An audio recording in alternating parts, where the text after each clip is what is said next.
जय हिंद मित्रांनो, स्वागत आहे आपल्या गुजरात यूट्यूब चॅनलवर। मित्रांनो, पवित्र पोर्टल शिक्षक भरती 2025 च्या अनुषंगाने जो काही सध्या बघा टेटचा नवीन रिझल्ट सध्या लागलेला आहे आणि त्याच्यामध्ये संपूर्ण जे काही कॅटेगरी वाईज आणि जे काही डेट ऑफ बर्थ असेल इत्यादी जी काही माहिती आहे तर ते त्याच्यामध्ये सध्या बघा इन्क्लूड आहे। आता त्याच्यानुसार प्रत्येक कॅटेगरीचं जे काही सेपरेट सध्या अभ्यासाच्या हेतूने आणि जो काही स्वतः रँकिंग आहे आपल्या कॅटेगरीमध्ये तर ते नेमकं किती क्रमांकावर आहे ते बघण्यासाठी ज्या काही PDF आहे तर ते PDF देखील सध्या बघा आपल्या टेलिग्राम चॅनलवर अपलोड करण्यात आले आहे। तर आपण प्रत्येक कॅटेगरीचे जे काही सध्या बघा मार्क आहे तर ते मार्क सध्या ॲनालिसिस करणार आहोत, जेणेकरून तुम्हाला तुमच्या प्रवर्गामध्ये तुमचा रँकनुसार जो काही सध्या बघा त्या ठिकाणी संधी असेल तर ती संधी बघा कशी पद्धतीने मिळू शकते तर त्या अनुषंगाने संपूर्ण या ठिकाणी बघा व्हिडिओ आपण बनवणार आहोत। तर त्या अनुषंगाने आजचा हा व्हिडिओ आहे तर तो ST प्रवर्गाच्या अनुषंगाने इथं असणार आहे। तर व्हिडिओ सुरू करण्यापूर्वी तुम्ही जर आपल्या चॅनलवर नवीन असाल चॅनलला आवर्जून सबस्क्राईब करा, बाजूला बेल आयकॉन आहे त्याला देखील प्रेस करा। तर मित्रांनो,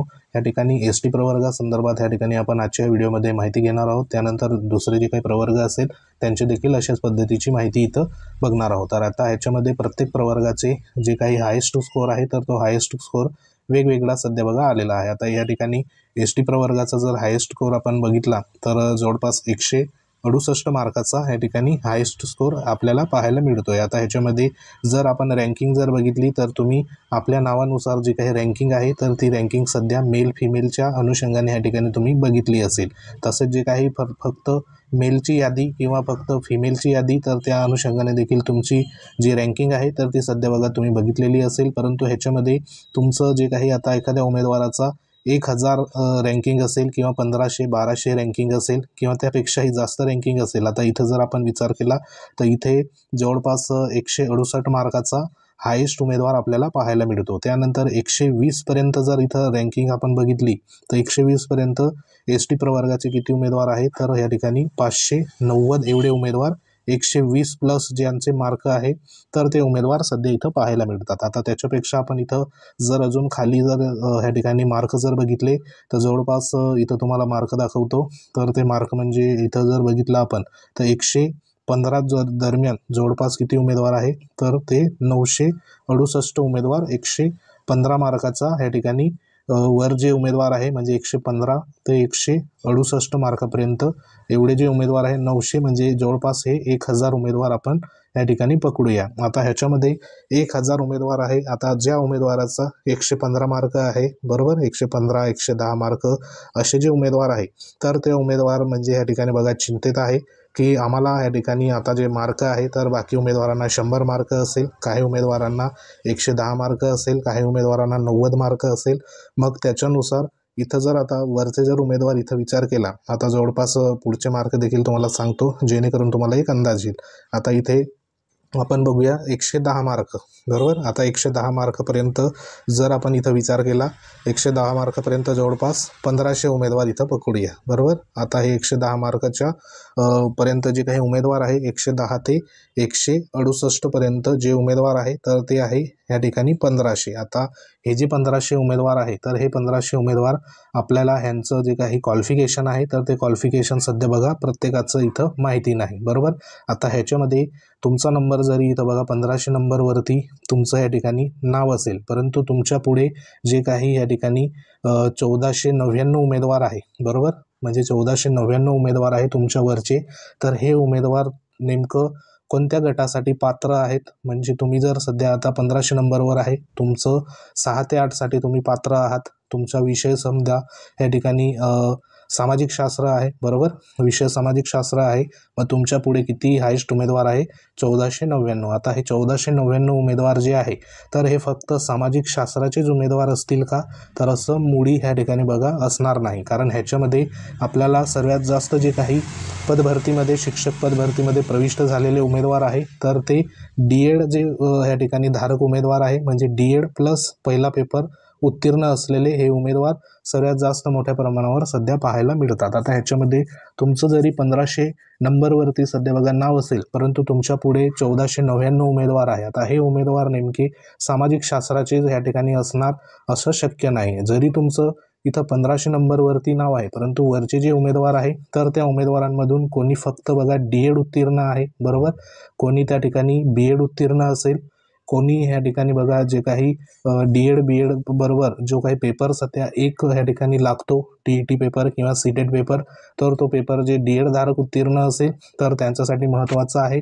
त्यानंतर बी.एडमध्ये जो काही पेपर क्रमांक 2 आहे तर ते उत्तीर्ण असणारे उमेदवार देखील त्याच्यामध्ये असतात. आता ह्याच्यामध्ये काही जे हायेस्ट उमेदवार आहे तर त्या उमेदवारांचं पेपर जो क्रमांक 2 असेल किंवा 1 असेल तर तो सध्या बघा उत्तीर्ण ह्या ठिकाणी नसणार आहे. आता ह्या ठिकाणी हे पेपर TET किंवा CTET उत्तीर्ण नसल्यामुळे ह्यांचं जे काही कॉम्पिटिशन असेल तर ते कॉम्पिटिशन 9 ते 10 वर्ग आणि 11 ते 12 ह्या वर्गासाठी डायरेक्ट त्या ठिकाणी असणार आहे. म्हणजे तुम्ही जर TET किंवा CTET पेपर 1 किंवा 2 ह्या ठिकाणी उत्तीर्ण असाल आणि तुम्ही प्राथमिक या गटासाठी किंवा मग जे काही 6 ते 8 या गटासाठी जर पात्र असाल तर त्या ठिकाणी तुमच्या विषयानुसार जे काही वरचे उमेदवार आहे तर त्या उमेदवारामध्ये तुमचा विषयानुसार त्या ठिकाणी जो उमेदवार येईल तर तोच तुमचा कॉम्पिटिटर त्या ठिकाणी असणार आहे. आता ह्या ठिकाणी 1500 नंबरवरती जर एखादा समजा भाषा विषयाचा उमेदवार असेल बरोबर 1500 नंबरवर, मग त्याचं समजा BA असेल, त्यानंतर त्याची भाषा विषयामध्ये इंग्रजी, हिंदी किंवा मराठी विषय असेल बरोबर,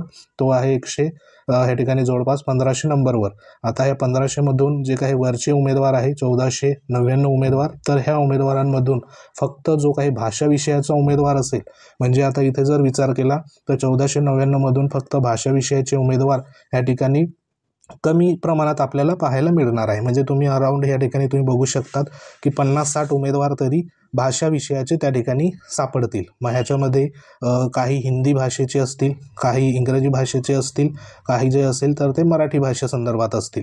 आता तुमच्यामध्ये जे काही कॉम्पिटिशन असणार आहे तर ते फक्त 50 उमेदवारांचं तिथं असणार आहे. एखादी विषय जर आपण इथं बघितला, आता सामाजिक शास्त्र असेल तर सामाजिक शास्त्राचे देखील सध्या बघा त्याच पद्धतीने तुमचं 1500 किंवा 2000 वरती तुमचा या ठिकाणी नंबर आहे बरोबर, रँक आहे. आता तुमच्या पुढे जे काही 1400 जवळपास उमेदवार आहे तर त्यांच्यामध्ये सामाजिक शास्त्राचे जे उमेदवार असेल तर तेच तुमचे त्या ठिकाणी कॉम्पिटिटर असणार आहे बरोबर.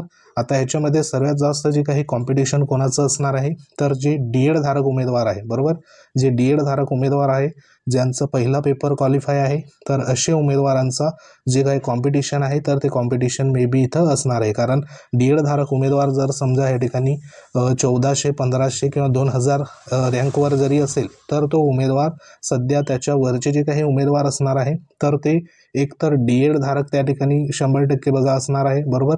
त्यानंतर जे काही बी.एड धारक उमेदवार असेल, त्यानंतर जे काही ह्याच्यामधला डी.एड जर असेल तर त्याचा पहिला पेपर बघा क्वालिफाय असतो.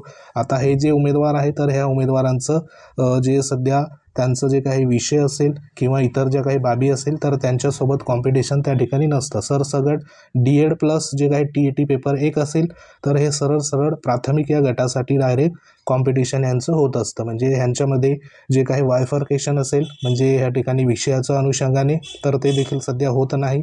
म्हणजे विषय जर वेगवेगळे असले तर ह्यांना जी काही कट ऑफ असेल किंवा मेरिट असेल तर ती अगदी प्रत्येक विषयाची वेगवेगळी त्या ठिकाणी लागत असते. परंतु डी.एडच्या अनुषंगाने सरसगट जो काही टेटचा टॉप स्कोअर असतो, म्हणजे या ठिकाणी डी.एड धारक असेल उमेदवार त्याचा पहिला पेपर क्लिअर असेल, मग ह्याच्यामध्ये ह्यांना त्या ठिकाणी निवडीची संधी फक्त त्यांचा जो काही टेटचा स्कोअर आहे बरोबर, टेटचा जो काही टेट 3 दिलेली आहे त्याचा जो काही टॉप स्कोअर असेल तर तो टॉप स्कोअरच त्यांना ह्या ठिकाणी बघा वाचवू शकतो बरोबर. आता ह्याच्यामध्ये सर्वात जास्त ज्याचा स्कोअर असेल डी.एड धारक आणि प्लस पहिला पेपर उत्तीर्ण, तर ह्याच्यामध्ये ज्यांचा टेट स्कोअर आहे सर्वात ह्या ठिकाणी हायेस्ट तर तो उमेदवार त्या ठिकाणी सिलेक्ट होत असतो. आता ह्याच्यामध्ये काही अपवाद जर वगळले तर ह्याच्यात बघा डी.एड धारक जे प्राथमिक गटासाठी महिला उमेदवार आहे त्यांचं महिला आरक्षणाच्या अनुषंगाने वेकेन्सी असते.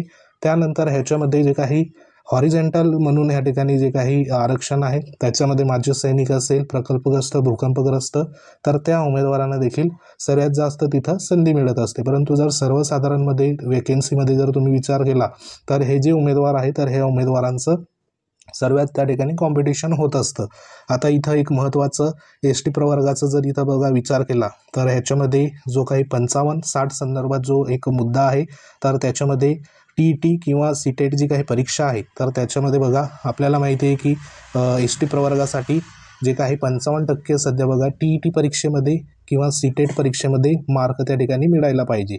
त्या अनुषंगाने ह्या ठिकाणी जो काही कॅटेगरीमधून पास असतो. त्यानंतर 60% जर तुम्हाला TET किंवा CTETमध्ये मार्क मिळाले तर तुम्ही डायरेक्ट जी काही ओपन संदर्भात वेकेन्सी असते तर त्या ओपनच्या वेकेन्सीमध्ये तुम्ही त्या ठिकाणी जे काही कॉम्पिटिशन आहे तर ते तिथं देत असतात. आता ह्याच्यामध्ये बहुतेक जे काही टॉपचे उमेदवार आहे तर ते टॉपचे उमेदवार म्हणजे इथं तुम्ही जर विचार केला तर जे आपला टॉपचा ST प्रवर्गाचा 168 मार्काचा जो उमेदवार आहे तर तो उमेदवार आहे. आता इथे टॉपचे जर उमेदवार आपण इथे जवळपास पकडले का जे ओपन संदर्भात इथं कॉम्पिटिशन देऊ शकतात तर जवळपास ते ह्या ठिकाणी 140 किंवा 148 150पर्यंत आपण पकडूया का ह्यांचा ओपनच्या अनुषंगाने जो काही रँक असेल तर ती ओपनमध्ये देखील इथं त्यांची जाऊ शकते. बरोबर. आता ह्या 150 मार्कापर्यंत तरी जे काही उमेदवार आहे तर हे डायरेक्ट ओपनमध्ये सध्या बघा जात असतात. आता हे उमेदवार जर ओपनमधून TET किंवा CTET पात्र असेल बरोबर तर हे उमेदवार डायरेक्ट ओपनच्या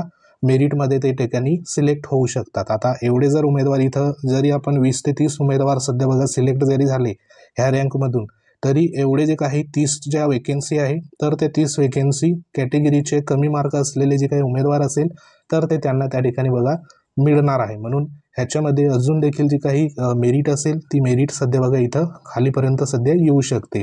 तर आता ह्याच्यामध्ये ज्या काही वेकेन्सी आहे तर त्या वेकेन्सी खूप मोठं बघा या ठिकाणी रोल प्ले करणार आहे. तर आपापल्या पद्धतीने ज्या काही प्रत्येक प्रवर्गाच्या वेकेन्सी त्या ठिकाणी कशा पद्धतीने जास्तीत जास्त येतील तर त्यासाठी देखील बघा सर्वांनी लक्ष दिलं पाहिजे जेणेकरून तुमच्या देखील सध्या बघा त्या ठिकाणी मोठ्या प्रमाणावर वेकेन्सी इथं येऊ शकते. तर सध्या प्रत्येक उमेदवार ह्याच स्थितीमध्ये होता की जो आपला रँक आहे तर तो रँक सध्या बघा या ठिकाणी सर्वात खाली आहे 1000 नंबरवर, 800 नंबरवर, 2000 नंबरवर. तर त्यांनी नेमका होप्स ठेवावा किंवा नाही तर त्यांनी देखील बघा होप्स ठेवा कारण ह्या लिस्टमधले जे काही उमेदवार आहे तर ह्या उमेदवारांमधून नेमकं त्यांची पात्रता काय असणार आहे, जो उमेदवार सध्या कोणत्या गटासाठी पात्र असणार आहे त्याच्यानुसार देखील तुमची जी काही रँक असेल तर ती सध्या बघा त्या ठिकाणी मॅटर करणार आहे. म्हणून ह्याच्यामध्ये जोपर्यंत या ठिकाणी जे काही रिझल्ट आहे किंवा जे सध्या प्रेफरन्स देऊन जी यादी लागणार आहे ती यादी जोपर्यंत लागत नाही तोपर्यंत इथं सध्या कळणार नाही. तरी देखील ह्या अनुषंगाने जे काही उमेदवार आहे टॉपचे उमेदवार ते नेमकी त्यांची क्वालिफिकेशन कशा पद्धतीने आहे ते देखील आपण जी काही माहिती असेल ते उमेदवारांकडनं सध्या बघा आपण घेऊया जेणेकरून तुम्हाला देखील जेवढी आपल्यापर्यंत माहिती येईल त्या अनुषंगाने तुम्हाला प्रोव्हाइड करू की जे काही टॉपचे उमेदवार आहे तर त्यांची नेमकी पात्रता काय असणार आहे जेणेकरून तुम्हाला जी काही संधी असेल तर ती संधी मे बी इथं अवेलेबल होणार आहे. आता इथं जर टॉपचे उमेदवारांचं सर्वात महत्त्वाचं जे काही मीडियम असेल बरोबर तर ते मीडियममध्ये मराठी मीडियमचे जे उमेदवार असेल ते वेगळी कॉम्पिटिशन असणार आहे त्यांची, हिंदी मीडियमची वेगळी कॉम्पिटिशन असणार आहे आणि इंग्रजी मीडियमची वेगळी कॉम्पिटिशन असणार आहे. म्हणजे ह्याच्यामध्ये तुम्ही विचार करा की जी वेगवेगळं सध्या बघा या ठिकाणी कट ऑफच्या अनुषंगाने टॉपचे उमेदवार त्यांच्या मीडियमनुसार ते सिलेक्ट होणार. आता इथे एखादा उमेदवार पहिलीपासून तर 12वीपर्यंत सध्या बघा पात्र आहे परंतु त्याचं सिलेक्शन होत असताना जी काही पहिली यादीमध्ये कोणत्या तरी एका गटासाठी तिथं सिलेक्शन होणार. आता जे काही टॉपचे उमेदवार आहे तर हे टॉपचे उमेदवार प्रेफरन्स कोणत्या वर्गाला देतात तर जे काही मोठा वर्ग असतो म्हणजे 9 ते 10 किंवा 11वी ते 12वी ह्या वर्गासाठी बघा ते प्रेफरन्स देत असतात. आता ह्याच्यामध्ये ज्यांचं फक्त DEDच असेल तर तो म्हणजे त्या ठिकाणी प्राथमिकसाठीच प्रेफरन्स देणार परंतु ज्यांचं क्वालिफिकेशन 1 ते 12वीसाठी बघा ते पात्र आहेत तर असे उमेदवार जे मोठे वर्ग असतात तर त्यांना इथं देत असतात आणि मे बी ह्यांचं सिलेक्शन इथं होत असतं. म्हणजे जे काही कमी मार्कवाले उमेदवार असेल तर त्यांना प्राथमिक या गटासाठी आणि जे काही उच्च प्राथमिक जो गट असेल 6 ते 8 दरम्यान त्यांचं सिलेक्शनसाठी संधी तिथं एक प्रकारे अवेलेबल बघा होत असते. म्हणून कमीत कमी मार्कपर्यंत देखील सध्या बघा ह्या ठिकाणी जी काही संधी असेल तर ती संधी मे बी मिळू शकते. आता याच्यामध्ये जो काही ST प्रवर्गाचा सेफ स्कोअर नेमका किती असणार आहे तर त्या अनुषंगाने आपण व्हिडिओ देखील बनवला आहे तो देखील तुम्ही बघू शकतात आपल्या चॅनलवर सध्या बघा अवेलेबल आहे. तो एकदा व्यवस्थित बघून घ्या. तर कमीत कमी मार्क असेल तरी देखील होप्स ठेवा जेणेकरून तुम्हाला आगामी भरतीमध्ये त्या अनुषंगाने त्या ठिकाणी जी काही संधी असेल तर ती संधी मे बी मिळू शकते. आता ह्याच्यामध्ये 80-90 मार्क जरी तुमचे असेल तरी तुम्ही बघा ह्या ठिकाणी प्लस तुमचे मार्क असेल तरी तुम्ही होप्स ठेवायला हरकत नाही. तर हा ST प्रवर्गाच्या अनुषंगाने महत्त्वाचा बघा व्हिडिओ होता. व्हिडिओ आवडला असेल व्हिडिओ लाईक करा, शेअर करा.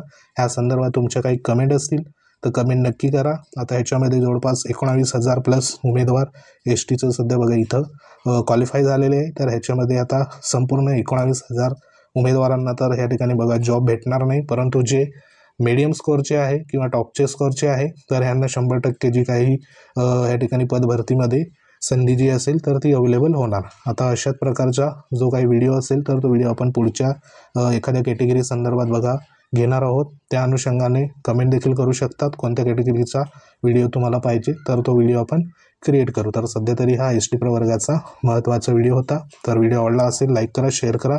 तुम्ही जर आपल्या चॅनलवर नवीन असाल चॅनलला आवर्जून सबस्क्राईब करून घ्या. बाजूला बेल आयकॉन आहे त्याला देखील प्रेस करा. तर भेटू आपण पुढच्या महत्त्वाच्या अपडेटमध्ये. तोपर्यंत जय हिंद, वंदे मातरम.